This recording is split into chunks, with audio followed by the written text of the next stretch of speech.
right, thank you again, Tim, for that look at the show floor. And now, ladies and gentlemen, boys and girls, it is time to have a look at F.e.a.r 3. I've got Dan and Kai from F.e.a.R 1 Studios. I have temporarily rescued you guys from the F.e.a.r 3 demo room, which I spent a little bit of time in on the first day of the show. I have to say, creepy as hell. Yeah. There's red writing all over the walls, looks like blood. There's knives stuck in the walls. It must be nice to take a little bit of a break from that. Yeah, a little breather's great. A little bit of a breather is always welcome. So F.e.a.r 3, it's the first time that this series has had co-op. Why the decision to add co-op into the game, and how does it work exactly?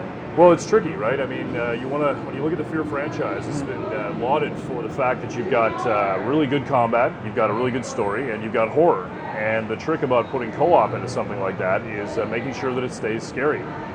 So for us, the evolution was naturally to put co-op. We want to make sure that you can play with somebody, you can enjoy the game in a co-op experience. But we wanted to do a little different. What's different for us is that we're allowing you to play as f.e.a.r as well.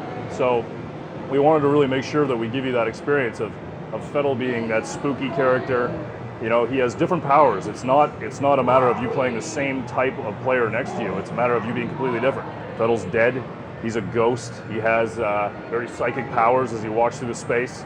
And it's a completely different experience. All right, well, we've got the game running here, so let's go ahead and kick it over to the demo once it's loaded. And yeah, just tell me what's going on here and what's happening to Point Man. He's not in such good shape right now. Well, basically what's going to happen here is you're going to see the guys sort of drop into the bridge, and what's happening is at the end of the F.e.a.r, sort of the F.e.a.r universe, the F.e.a.r canon, we saw this massive explosion. We know that there was kind of a very strange ending at the end of F.e.a.r 2 with Alma and Beckett, and the guys basically find themselves on the bridge here, working their way through a space that 9 months ago, and 9 months is a very important, statistic for us, a very important number, with the fact that Alma's pregnant.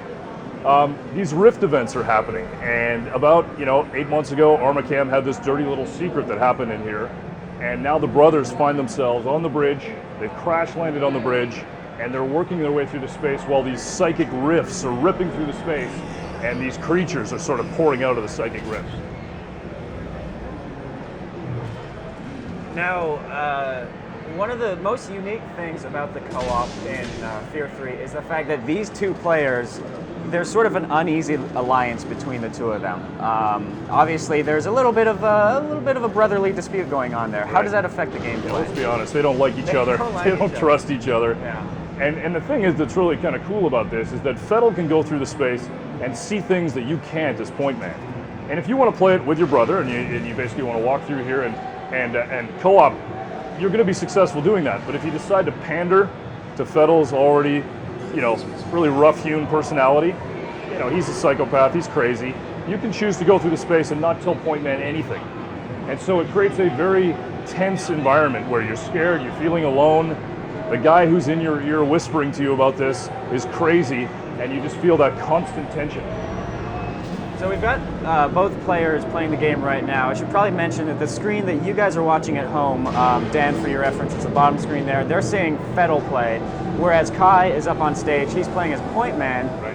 And there's actually, it's a very different look to the game. Point Man's got like the dark grayish hue, whereas there's sort of like a red tint to what f.e.a.r sees.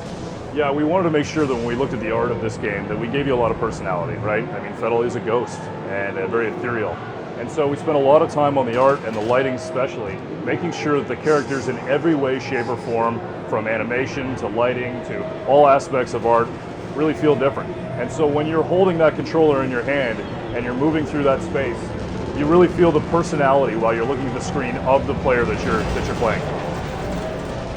So I guess one of the trickiest things, Dan, with maintaining like the horror elements that the F.e.a.r series has always been known for is the fact that you're not going through the dark alone anymore. How do you keep the game scary and frightening knowing that you've got a friend, well, I guess not really a friend at your side, you've got somebody at your side, but occasionally you guys are working as a team, right. So there is that sort of like security of knowing you've got somebody there. Yeah, it's funny because, we definitely started talking about that. It was for the first 6 months of dev, that's what we spent our time doing. All right, great, we got co-op, and it's going to be scary. How are we going to make it scary? Yeah. And the trick was really f.e.a.r and making sure that when f.e.a.r's nagging you in your ear and when he's off kind of doing his own thing or you can't trust him and there's that tension, it really made that environment scary. And then we made sure that we mined the original F.e.a.r for all of those moments that would scare the pants off you as you were playing the game.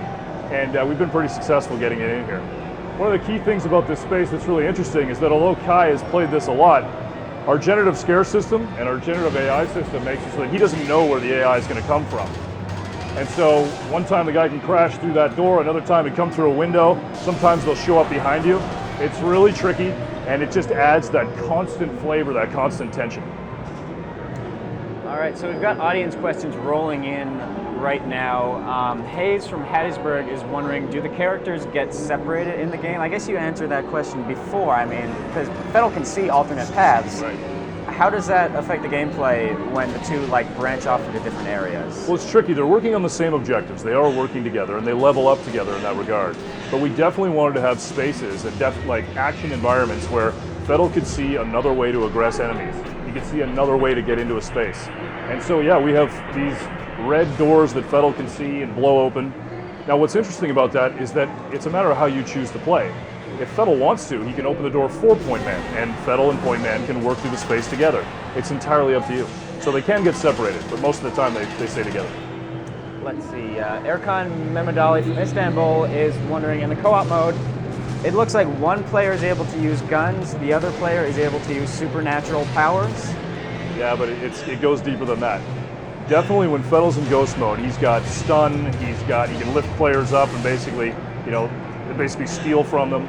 But what he's got that's really cool is he's got a possession. He can suspend somebody in the air and then take over the AI and possess them and then take over their powers. So it's very different. On one side you got Point Man, who's a classic shooter. He's got slow-mo, and on the other side you've got somebody who can effectively inhabit the bodies of the enemy AI and turn their powers against them.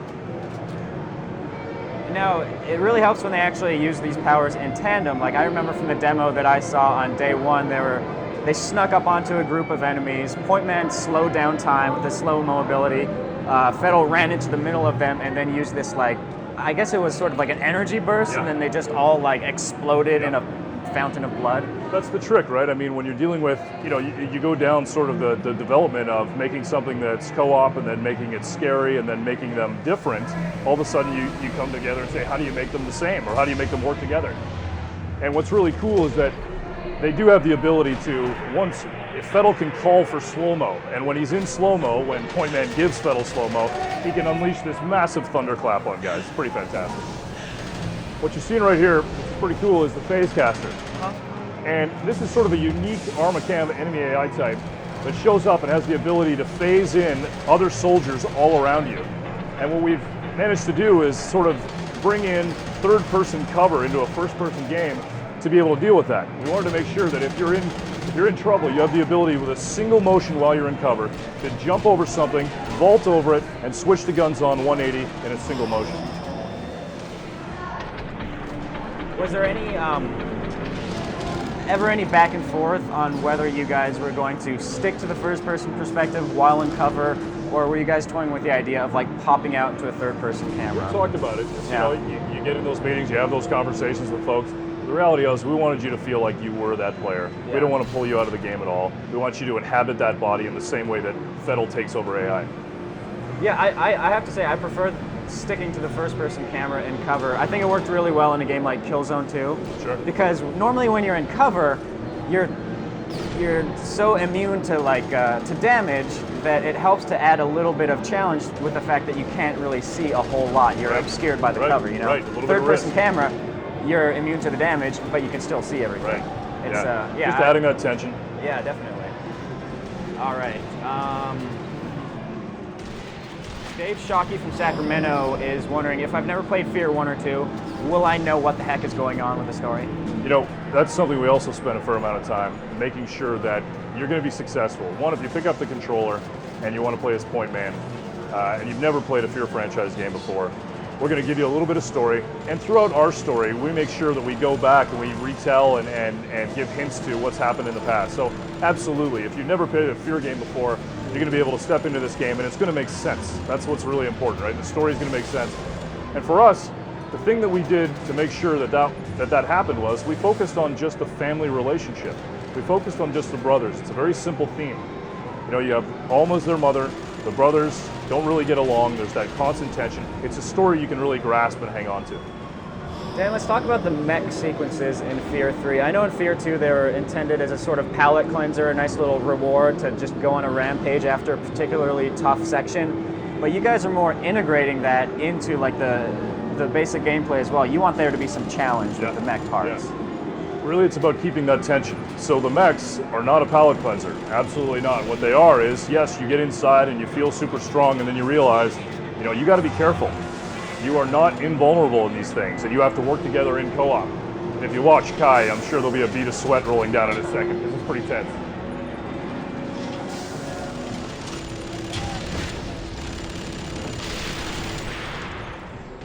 David Gabriel from Phoenix is wondering, will there be any cameos from other characters from F.e.a.r. games? For example, Beckett? There's about 5 things I can't tell you. That's number 3. That is one of them. All right. Michael from Chicago is wondering, in addition to what we're seeing here, the demolished freeway out in the water, what other sorts of environments do we see in the game? Well, actually here at E3, we're allowing folks to come in and see one of our village levels. This is pretty cool. It's this sort of destroyed village, this suburban townhome section, where these survivors have been living for this last 9 months and have pretty much gone crazy. And I mean, you were inside the townhome itself. They're writing bloods all over the walls. It's absolutely nuts. And it's very, very tense. You're working your way through 3 stories, fighting these survivors that have been in that space, and it's just absolute mayhem.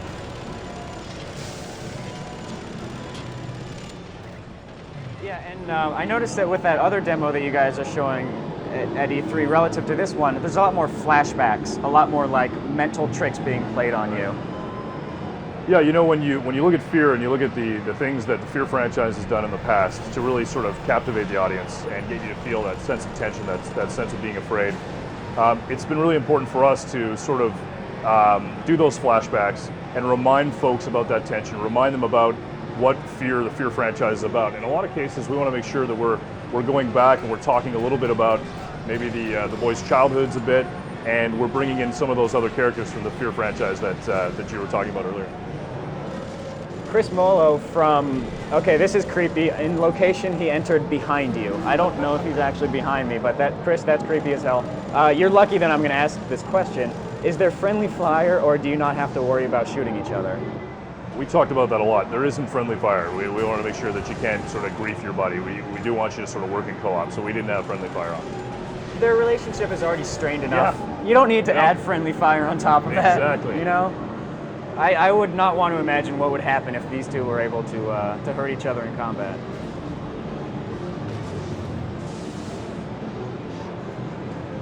Let's see. Hein van Hoof from Belgium is wondering, how many different enemies are there? What are the different types of enemies that you encounter? There's a whole suite of enemies that we've got. One of the things that's pretty cool about Armacam in this game is that they've built this new technology in phasing. So we have a suite of Armacam characters that if you've played the F.e.a.r. franchise, you're going to know pretty well. But there's a whole new, almost 2.0 version of those characters with phase casters and a couple other characters I can't tell you too much about. And then also on the paranormal side, we wanted to make sure that we offered some new characters. And you saw some of those with the scavengers that can climb on walls. It's very much a rich experience from an enemy AI standpoint.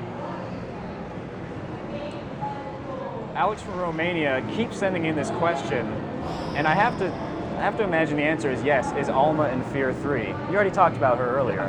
Yeah. She's definitely Absolutely. in F.e.a.r. 3. She's a little bit central to the story, actually. Lucas is wondering, split screen? Yep. That's in there? Yep. Oh, okay, I didn't know that actually. Questions just keep pouring in. Alex from Romania, come on, just ask, is Alma in F.e.a.r. 3? At least he switched it up that time. Alex, I asked you your question. I hope you're pleased. Tim Clark from San Diego is wondering, is F.e.a.r. able to manipulate the geometry and the objects in the world? He can, yeah. There's things that F.e.a.r. can see, very specific things that F.e.a.r. can see that he can pick up and effectively explode, or he can pick them up and allow point men to go to guns on it in slow-mo and get some pretty spectacular results.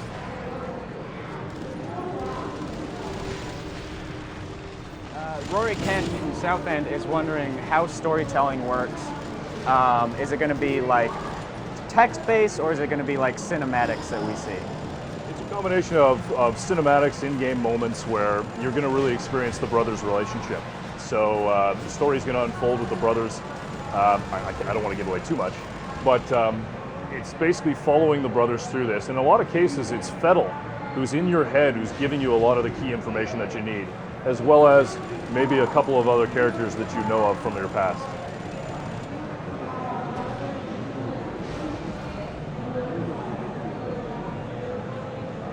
All right. Let's see what other kinds of questions we've got coming in.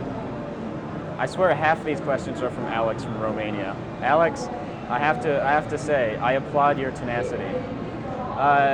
He's not the guy behind us right now, is he? I hope not. All right. Jake Remnant from Kimberly is wondering how many powers are there. I assume he's talking about F.e.a.r and his different abilities. F.e.a.r's got 3 main powers. He's got Stun, he's got Suspend, and he's got Possess. But then really what happens after that is that he becomes the AI and basically takes over their powers. So if they've got a rocket in their hand, he's now has the ability to use the rocket. If they've got an SMG in their hand, he's now very much a shooter guy. Also take over, this is interesting, you take over the melee qualities of whoever it is you're in, and we have some very unique characters that sort of have some unique melee in F.e.a.r 3. Stephen Magnusson from Sweden has a very interesting question. If one player runs too far ahead, what happens? Does he spoil the surprises for the other player? No, what we wanted to do is make sure that the brothers are linked. So F.e.a.r is tied, he's psychically linked to Point Man. And what happens is that if F.e.a.r decides to go off too far, and wanders out of Point Man's area, and they get too far apart, he will tether to Point Man. Because he's a ghost, right? He's haunting his brother. Yep. He's absolutely haunting his brother. That's pretty much his mission in Limbo is to... That's the thing, is that if you're playing it in single player, we wanted to make sure that F.e.a.r we didn't want to have Buddy AI that was, for 2 reasons. We want to make sure that if you're playing F.e.a.r and you play the F.e.a.r franchise, you have that opportunity to play the game alone if you want to. Right. And that, the second thing is you don't want Buddy AI to steal your ammo or stand in the way of you while you're trying to shoot something. But we really wanted to make sure that it was F.e.a.r who was in your ear. He was sort of speaking to you, he was making it spooky, he was adding that sense that he's crazy and that tension in the game. All right, Dan, Kai, thank you very much for joining us on the show. I appreciate your time very much. Kai, you did quite well. I don't think you died once that whole time. I'm impressed. So guys, that will just about do it. Actually, wait, one last question. Yeah. When is the game going to be out in stores and what are the platforms? It's coming out this fall, and it's on the 360, PC, and PS3. Cool. Thank you again, guys. So yeah, that's your look at F.e.a.r 3. Now let's go check out what's going on at the Namco Bandai booth.